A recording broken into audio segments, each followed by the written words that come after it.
Hello बच्चों, कैसे हैं आप लोग। आई होप कि आप अच्छे होंगे। क्लास 9th ज्योग्राफी में चैप्टर 1 है भारत स्थिति और विस्तार, इंडिया लोकेशन एंड एक्सटेंट। आइए इस चैप्टर के सभी लॉन्ग क्वेश्चंस को हम लोग हल करते हैं। तो ये रहा दीर्घ उत्तरीय प्रश्न। टोटल हमें 6 प्रश्न हल करने हैं। आइए हल करते हैं। तो देखिए प्रश्न क्रमांक पहला क्या है। प्राचीन और मध्यकाल में भारत का संबंध संसार के अन्य देशों से रहा है, इस कथन की पुष्टि करें। क्या समझ में आया। तो ये इतिहास के युग हैं, प्राचीन काल और मध्यकाल। इन दो समय में भारत का संबंध, भारत का रिलेशन संसार के अन्य देशों से रहा है। ये हमें इस कथन की पुष्टि करना है, प्रमाण देना है। ठीक है, कैसे रहा है प्राचीन समय में, बीते हुए समय में। ठीक है, काफ़ी आसान सवाल है। आइए इसका आंसर करते हैं। तो देखिए इसका आंसर हम यहाँ से करेंगे। भारत के प्राचीन विश्वविद्यालय में अध्ययन करने के लिए, ठीक है, देखिए इन देशों से जो विद्यार्थी थे भारत आते थे, तो ये सारे संबंध रहे, शिक्षा का भी रहा, व्यापार का भी रहा। तो इसका आंसर हम कैसे लिखेंगे, काफ़ी अच्छे से लिखेंगे। देखिए प्राचीन काल में भारत जो है, प्राचीन काल में भारतीय विश्वविद्यालय में अध्ययन करने के लिए, जैसे नालंदा विश्वविद्यालय हो गया, तिब्बत, चीन, जापान और यूरोपियन देशों से विद्यार्थी भारत आया करते थे।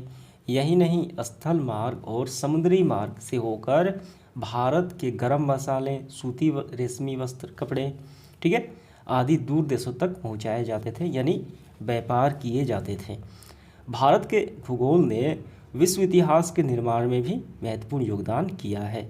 अतः स्पष्ट है कि भारत का संबंध संसार के अन्य देशों के साथ प्राचीनतम काल से रहा है। ये आपका क्लियर हुआ, समझ में आ गया। तो यही आपको आंसर कर लेना है। ठीक है, आगे बढ़ते हुए देखिए दूसरा सवाल। भारत की स्थिति व्यापारिक दृष्टि से किस प्रकार महत्वपूर्ण है। क्या समझ में आया। तो भारत की स्थिति जब हम देखते हैं, ठीक है, धरातलीय स्थिति जो है, जहाँ पे भारत स्थित है, वहाँ से व्यापार करने की दृष्टि से किस प्रकार से अनुकूलता है, किस प्रकार से महत्वपूर्ण है। ठीक है, तो वो हमें बताना है। आइए इसका आंसर करते हैं। तो इसका आंसर देखिए हम यहाँ से करेंगे। भारत की स्थिति विश्व के प्रमुख महासागरीय व्यापारिक मार्ग पर है। यानी ये भारत की स्थिति कहाँ है, भारत की स्थिति हिंद महासागर के शीर्ष पर है। ठीक है, हिंद महासागर के शीर्ष पर भारत की स्थिति है। तो ये शीर्ष पे होने से व्यापार मार्ग जो है अन्य देशों के साथ काफ़ी आसान हो जाता है। ठीक है, भारत की स्थिति है काफ़ी बेहतरीन है। ऐसी स्थिति अन्य देशों की नहीं है कि शीर्ष पर हिंद महासागर पे स्थित है। ठीक है, तो इससे व्यापार में काफ़ी लाभान्वित होता है भारत को। तो आइए इसका आंसर हम लिखते हैं। तो इसका आंसर हम लिखेंगे, भारत की स्थिति विश्व के प्रमुख महासागरीय व्यापारिक मार्ग पर है। ठीक है, इसका सबसे बड़ा लाभ विश्व के अधिकतम देशों से व्यापारिक संबंध जोड़ने से होता है। जैसे पूर्वी एशिया, दक्षिण एशिया, अफ्रीका, यूरोप, ऑस्ट्रेलिया आदि देशों ने, ठीक है, देशों में से इस मार्ग द्वारा भारत व्यापार संबंध रखता है। एशिया एवं यूरोप से स्थल मार्ग द्वारा भी भारत संस्कृति एवं व्यापारिक संबंध रखता है। दक्षिण पूर्व द्वीपों तक आसानी से इस मार्ग से जाया जा सकता है, क्योंकि ये हिंद महासागर के शीर्ष पर है। इसी वजह से, ठीक है, हम इन तमाम देशों से व्यापार संबंधी कार्य कर सकते हैं।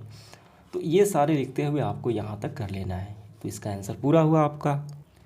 इसके बाद देखिए तीसरा सवाल। भारत की भौगोलिक स्थिति और विस्तार पर प्रकाश डालें। काफ़ी इंपॉर्टेंट सवाल है। भारत की भौगोलिक स्थिति का क्या मतलब है। ग्लोब पर भारत की स्थिति क्या है, ठीक है, अक्षांश और देशांतर में, और इसका विस्तार कहाँ तक है वो हमें बताना है। आइए इसका आंसर करते हैं। तो यहाँ पे देखिए हम भारत की स्थिति यहाँ से लिखना प्रारंभ करेंगे, लेकिन उससे पहले आपको कुछ बातें समझनी हैं। देखिए क्या है, देखिए ये पूरा क्या है, ये ग्लोब है। ठीक है, और ये जो रेखाएं हैं इसे काल्पनिक रेखाएं कहा जाता है। ठीक है, ऐसे जो रेखाएं खींची गई हैं इसे कहा जाता है अक्षांश रेखाएं, और ऐसे सीधे जो खींची गई है ऊर्ध्वाधर, इसे कहा जाता है देशांतर रेखाएं। ठीक है, ये हो गया उत्तरी ध्रुव और ये हो गया दक्षिणी ध्रुव। और यहाँ पे देखिए ये हो गया कौन सा, ये पश्चिम देशांतर, ये पूर्वी देशांतर। ठीक है, दोनों तो देशांतर है। तो भारत कहाँ है, इसे कहा जाता है विषुवतीय रेखा। भारत ये पूरे ग्लोब को दो भागों में पृथ्वी को बांटता है। ठीक है, तो भारत की स्थिति कहाँ है, उत्तर में है, यानी उत्तरी ध्रुव पर है, इसीलिए हम इसे उत्तरी अक्षांश में हम लेंगे। जब यहाँ से हम देखेंगे और यहाँ तक देखेंगे तो ये दोनों क्षेत्र कहाँ है, ये दोनों क्षेत्र तो उत्तर में है। ठीक है, तो ऐसे जो रेखाएं खींची गई जाएंगी वो उसे कहेंगे अक्षांश रेखाएं, उत्तरी अक्षांश रेखाएं। ये भी उत्तरी अक्षांश, ये भी उत्तरी अक्षांश, ठीक है। और यहाँ पे ऐसे खींचे जाएंगे। ये कहाँ है? पूर्वी और ये पश्चिमी। तो इस साइड जो है, इस साइड से यहाँ तक हम लेंगे, ये भी पूर्वी और ये भी पूर्वी। तो इसका आंसर हम ऐसे लिखेंगे, भौगोलिक दृष्टि से भारत का मुख्य भूभाग 8 डिग्री 4 मिनट से 37 डिग्री उत्तर अक्षांश, ये दोनों उत्तरी अक्षांश, ठीक है। और 68 डिग्री 7 मिनट से 97 डिग्री 25 मिनट पूर्वी देशांत तक फैला हुआ है। अभी हमने आपको बताया, आइए देखते हैं, ठीक है। ये रहा, ये ठीक है, ये हो गया 8 डिग्री 4 मिनट। ये ऐसे खींची गई रेखा ये अक्षांश रेखा कहलाती है। ये उत्तरी भाग और ये भी हो गया आपका उत्तरी भाग, ठीक है। तो इसीलिए ये दोनों क्षेत्र कहाँ स्थित है? ये उत्तरी ध्रुव में स्थित है, इसीलिए कहा जाता है उत्तरी अक्षांश। और इसे कहा जाता है पूर्वी देशांतर, क्योंकि ये पूर्वी क्षेत्र में है। 97 डिग्री 25 मिनट यानी 68 डिग्री 60 मिनट से, ठीक है, पूर्वी देशांतर, 97 डिग्री 25 मिनट पूर्वी देशांतर तक ये स्थिति है भारत की, ठीक है। इतना समझ में आ गया। भारत का दक्षिणतम बिंदु इंदिरा पॉइंट 6 डिग्री 4 मिनट उत्तर अक्षांश पर स्थित है। कर्क रेखा जो है, जिसकी स्थिति है 23 डिग्री 30 मिनट उत्तरी उत्तर अक्षांश, भारत को 2 भागों में बांटती है। ये रहा कर्क रेखा, ये भारत के 2 भागों में बांटती है। उत्तर सिरा जो है 37 डिग्री 6 मिनट उत्तरी अक्षांश पर है और कश्मीर के उत्तरी छोर पर पड़ता है। ये हो गया उत्तरी सिरा, ठीक है, ये रहा।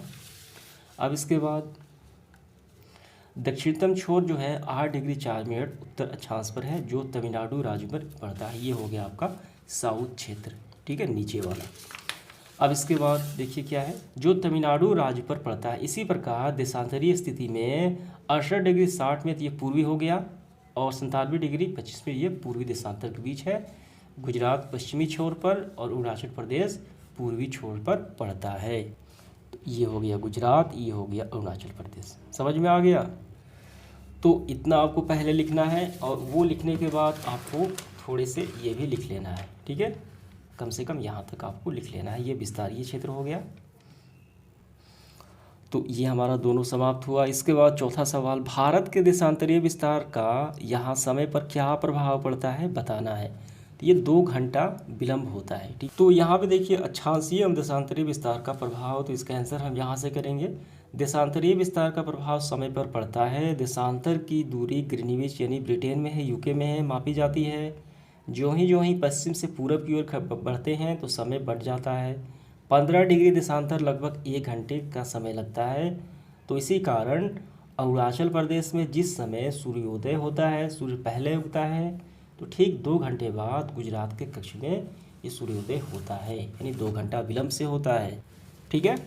तो 82 डिग्री 30 मिनट पूर्वी देशांतर रेखा को भारत का मध्यांक या मोतर यानी मानक देशांतर माना जाता है, जो कि उत्तर प्रदेश के मिर्ज़ापुर से गुजरती है। तो ये समय पे प्रभाव हो गया। ये पूरा आपका आंसर हो गया। इसके बाद 5वां सवाल देखिए, भारत की स्थिति पर प्रकाश डालते हुए भारत जहाँ पे बसा है, ठीक है, इस पूरे विश्व में जिन महासागर के मध्य में बसा है, कि हिंद महासागर से यह देश, इस देश में यानी यह देश किस प्रकार लाभान्वित हुआ है। तो भारत हिंद महासागर के शीर्ष पर बसा हुआ है, तो यहाँ पे व्यापार करना काफ़ी आसान हो गया है भारत को।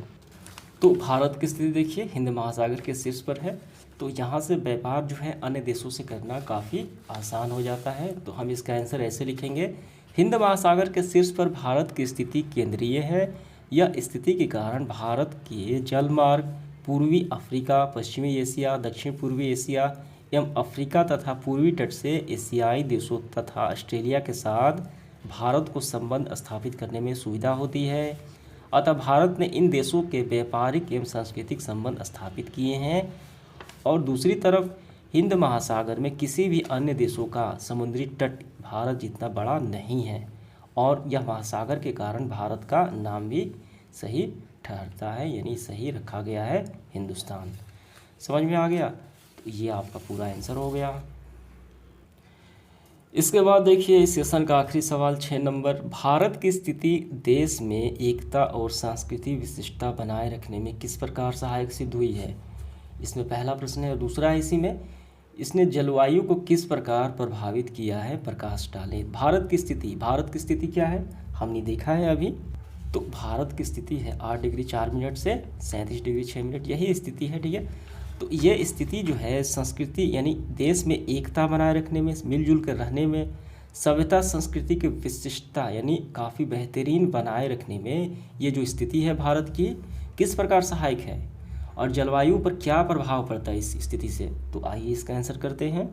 तो इसका आंसर हम काफ़ी अच्छे से ऐसे लिखेंगे, भारत की स्थिति देश में एकता और सांस्कृतिक विशिष्टता बनाए रखने में काफ़ी महत्वपूर्ण योगदान है। क्योंकि देखिए भारत की स्थिति के अनुसार जो लोग पहाड़ी इलाके में रहते हैं तो वे जीवन जीने के लिए विभिन्न तरीकों का पालन करते हैं। उनकी सभ्यता संस्कृति रीति रिवाज रहन सहन काफ़ी अलग है, ठीक है, वो पहाड़ी क्षेत्र हो गया, ठीक है, क्योंकि वहाँ की जलवायु अलग है। उदाहरण के लिए उनकी अलग परंपरा है, उनकी संस्कृति अलग है, खान पान पोशाक अलग है। इसी तरीके से भारत के अलग अलग स्थिति में बसे लोगों की संस्कृति वेशभूषा खान पान अलग अलग होती है, ठीक है, जो सांस्कृतिक विशिष्टता बनाए रखने में महत्वपूर्ण योगदान निभाते हैं। ये तो हो गया भारत की स्थिति के अनुसार संस्कृति और विशिष्ट एकता और संस्कृति ये बनाए रखने में सहायक होती है। अब जलवायु पर इसका क्या प्रभाव पड़ता है स्थिति का, वो बताना है हमें। तो वो लिखने के बाद आपको फिर यहाँ से लिखना है, भारत के स्थिति के अनुसार केरल और तमिलनाडु में जो विषुवतीय रेखा के निकट है सादा तापमान अधिक होता है। ये साउथ क्षेत्र हो गया, साउथ इंडिया हो गया, और वहाँ की सभ्यता संस्कृति भी काफ़ी अलग हो जाती है। जम्मू और कश्मीर में लद्दाख में जो विषुवतीय रेखा काफ़ी दूर है तापमान बहुत कम रहता है। लद्दाख क्षेत्र में -डिग्री में तापमान पहुँच जाता है, ठीक है। इसका प्रभाव खेती खान पान वेशभूषा दिनचर्या आदि पर पड़ता है। तो ये आपको समझ में आ गया, ये भारत की स्थिति के कारण तापमान पर भी प्रभाव पड़ता है। तो यहाँ तक आंसर हो गया, और इस तरीके से हमारा सेशन भी समाप्त हो गया। धन्यवाद।